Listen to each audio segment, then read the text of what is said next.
Yeah, this one is full. Oh, they're in my bottom. Oh, I don't know if it's anything else. I know.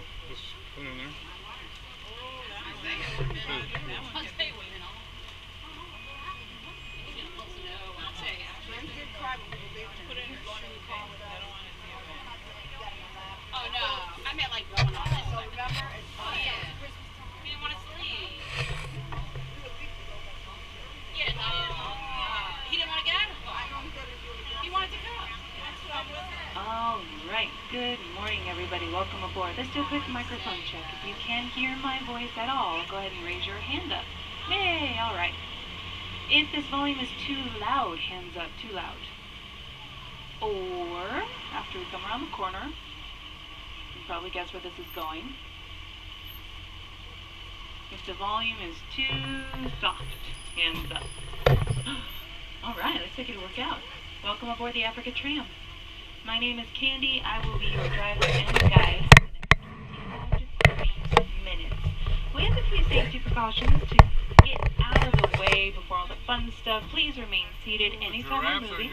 I do make short, frequent stops along the way. You're welcome to stand up at that point, get better views, take photos of the cheetahs resting in the shade on the right side of the tram. This very frontmost part of their exhibit area, there's some Cape honeysuckle. That's the green bushes with orange flowers. Underneath all that, in the shade, are 7 cheetahs. Look for a golden colored cat with solid black spots all over their entire body.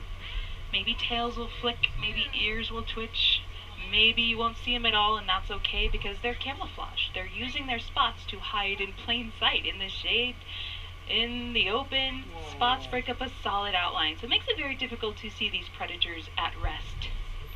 So they're resting. Why are they hiding? There are other predators out there that don't always like cheetahs being in their neighborhood, like lions. Lions and cheetahs are not good friends. Lions often view cheetahs as competition for food, and they try to eliminate the competition whenever they can. So when cheetahs are resting, which takes up about 80% of their daily activities, they want to hide. It's just easier that way. They also rest to conserve energy. We know the cheetahs for their speed, of course. They are the fastest land mammals, going from 0 miles an hour to about 60 miles an hour in just under 3 seconds. But that takes a lot of effort on their part, since they are daytime active, running in the heat just like you feel on your body. Who wants to sprint up to 60 miles an hour? Only if you have to, right? To make the best use of their speed, they also sneak up on their prey. That camouflage has other benefits. They can sneak up on their prey, like, oh, say this little gazelle that seems completely unaware there's cheetahs on the other side of the road. This little gazelle on the left side, just to the right of this round shade structure, absolutely knows where those cheetahs are, but he also knows I'm far enough away from the cheetahs, I have enough of a head start, I can easily outrun those sprinters, because I'm a long distance runner, I'm a marathon runner. Cheetahs burn up so much energy in their initial sprint, they have to stop and rest after about 30 seconds, maybe a minute max. So that's why they want to make the best use of that sprint by getting as close as they possibly can to their prey. And their prey knows that, so they try to maintain the flight distance. All of these things are adaptations these animals have to survive their natural environments or natural predators. Other great ways to stay alive, have your friends and family nearby. On the right side, all noisy and pretty and pink, are of course the flamingos. If you look closely, you may see some chicks in that flock or flamboyance of greater flamingos. The chicks range in size from almost adult to little tiny gray fuzzy things. Oh, there's a little one way down 23 chicks total have been born this year. First time in 6 years we've had chicks of this particular flock or flamboyance of greater flamingos. And a lot of that has to do with the space that you see them in. They're concentrated on the beach area. That barrier wasn't always in place. They used to have access to the entire lagoon. They would go out and swim around, and they get spread out and far apart. And for those 6 years, they showed no interest in any kind of courtship or breeding behaviors. And since the focus of our conservation work here is breeding behavior to increase populations, to maintain sustainable populations, that of course gave us pause. What's happening? Why are the flamingos not having babies? And the keeper started to watch their behavior, noticed they were getting very far apart from one another. And in the wild, being so social, they can have hundreds of thousands of birds together. So they'd be literally nose to nose, eye to eye, toe to toe all the time. So by bringing those greater flamingos close together and keeping them close together, it allowed them the comfort, the safety to start their families. A few short months after that barrier was set in place, eggs were being laid, chicks were being hatched. It's all very exciting. It's also very exciting out here. As we delve deeper and further into the wilds, we're going to continue to wrap up some of the safety information we need to go over. So on our 2.5 mile long loop, our journey into Africa, if anyone should experience a medical emergency, yourself, someone around you, many of you will be able to get my attention by pressing and holding the solid yellow strips on the ceiling. You'll find them right next, just below the pictures of the animals. If you do not see those yellow strips, then you are in the very first car behind me. The driver, I have a window, knock on the glass, or have someone do that for you if you need, so I know to stop the tram. I will come back and see what I can do to help you out. Now that is for medical emergencies only. If you lose any personal items overboard, I do not stop to pick those up along the way. Let me know at the end of the tour what you've lost, where it is. We'll make arrangements to get it back for you. You can please take a few moments to silence any electronics you brought along just for the duration of the tour, and as always, please keep conversations to a respectable volume. As we are now officially in the wilds, you may be looking off on the left, you see some beautiful ponds, and on the far right shoreline, some big birds. Those are pelicans. There are great white pelicans, the big white ones. There are Dalmatian pelicans that do not look like the dog. They're actually named for the Dalmatian Islands. So they have a slightly grayer color on their feathers. You may also see one taken to the water right now. He's very, very dark. That's one of the chicks, one of the babies. He's a big baby, but he's still a baby, hanging out with the family, mom, dad, and everybody else, learning how to be a pelican, learning how to fish, how to use that gular pouch, that flap of skin underneath his lower bill to scoop up the fish when they swim past. They all have that pouch that very skin expand to hold as much as 3 gallons of water. So they just scoop up fish and water, maybe spit out the water, swallow the fish. There you go. It's a nice late morning snack, some brunch, and they often do this by working together, using each other to help each other trap the fish closer to the shoreline here in the shallower waters. Maybe they'll use each other to trap fish in the middle of their group. Oh, I can't see it no more. Oh my God, look at that one. Some more birds over to the right side. Lurking towards the back fence line. Behind the boulders, in the shade, is a fairly large, heavy-bodied bird, bald head, no feathers on his head. What kind of bird is that? No feathers on their head. It's a vulture. This is a lappet-faced vulture. Them ones are big.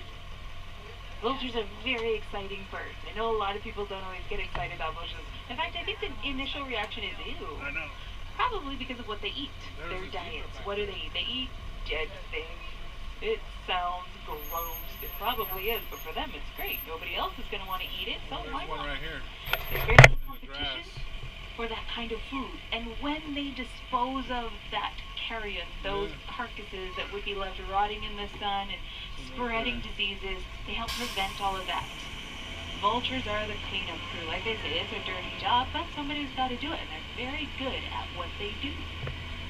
So as you can see, we have animals to look for on both sides of the tram, and there are a lot of them. If I happen to miss anything along the way from timing or just because I don't see it, a great way to follow along are the species identifications on the ceiling, all those pictures up there, and of course any questions are more than welcome at the end of the tour. So if you're looking around, you see these beautiful dark brown antelope, you think, what is that? Take a look above your head, see if you can find them, identify them. Those are the sable antelope. And we have kind of a teenager and one young adult, male and female, and who's who and how do you tell, because they're all kind of the same look, they're all brown, they all have horns. Males, as they get older, will exhibit a much darker brown color. I like to call it dark chocolate. Looks like that truck Females drives in more the of a middle milk over there. chocolate. And that darker brown stands out a lot. It grabs your attention. Predators would be able to see him first, probably before they even notice the female. Giant giraffe. So the fact that he stands out, he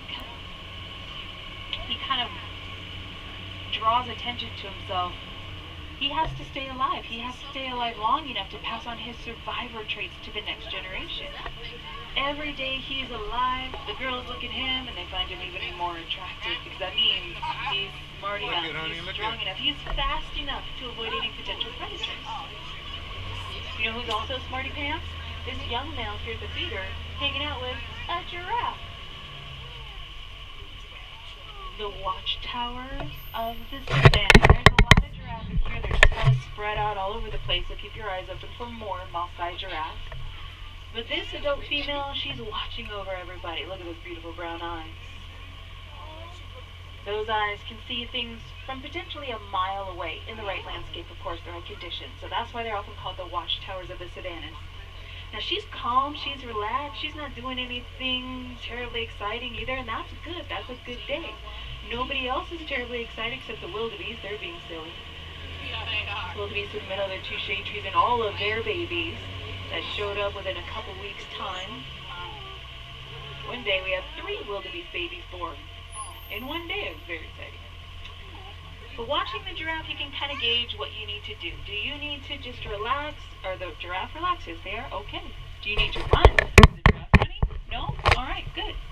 If the giraffe do start to run for any reason, everybody else would take off running in the same direction. They don't always know why they are running. They just know they don't want to stick around to find out. Herd mentality says when one goes, we all go.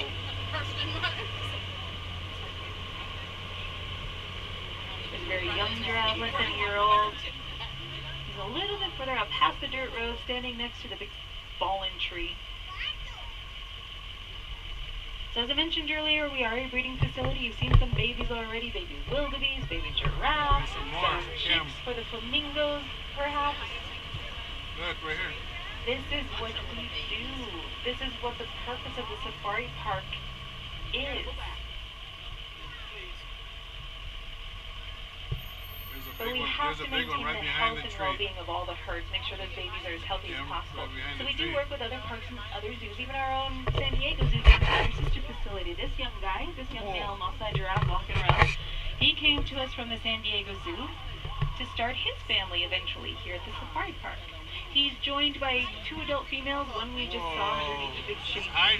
They each came from facilities in Canada, so it's an international networking system of parks and zoos to help maintain genetic diversity.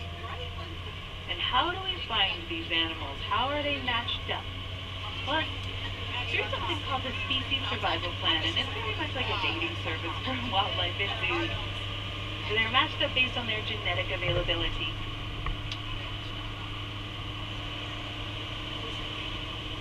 Oh, donkeys. Maya. A lot of these herds have their babies with them close by. Chances are they're near the center of the herd, and the herds are surrounding those babies, and they're protecting those babies, being the bodyguards, like that baby Cape buffalo. Hard to miss the Cape buffalo. That's a solid dark outline all over its body. Unlike other species that are trying to hide, or maybe just the males want to be seen, males and females of the Cape buffalo, the very young, the very old, all of them exhibit this dark, rich color. And as you can see, they're pretty big animals, yeah. And there's a lot of them. And they've learned if we use all of these things to our advantage, our size, our strength, and our numbers, we can take care of ourselves. They're known for a behavior called mobbing. Working together, overpowering their natural predators, lions, social predators. So if you mess with one, you mess with the whole herd. They don't back down from a fight. They are fiercely protective of one another, and that's why they have this huge personal space bubble around them. Because everybody knows you don't bother the Cape buffalo, they don't bother you. It's a good day. Bullets and for some more babies, for some more animals as we continue on our way, leaving behind the savannas, making our way uphill into the forest. This will be another very large field enclosure, 40 acres large up here, and I'll let you enjoy the views as we continue our climb, and we'll talk more about what we see when we get to the top.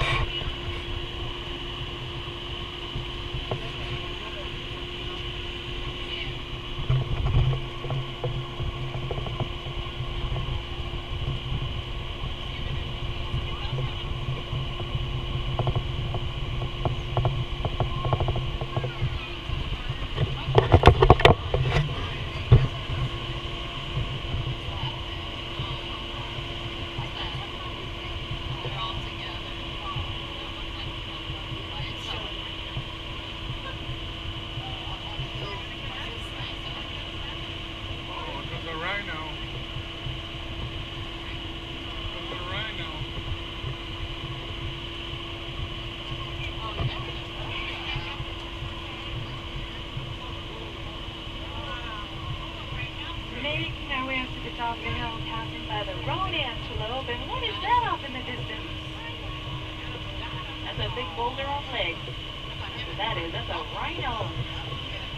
Pushing her tail all sassy like. So we have the eastern black rhinoceros. Lembe is her name, sauntering down the road. Oh, and if you look just below her, ahead of her, below her on the left, there's a young roan antelope watching her ears perked forward. What is she going to do? Where's she going to go? What's happening?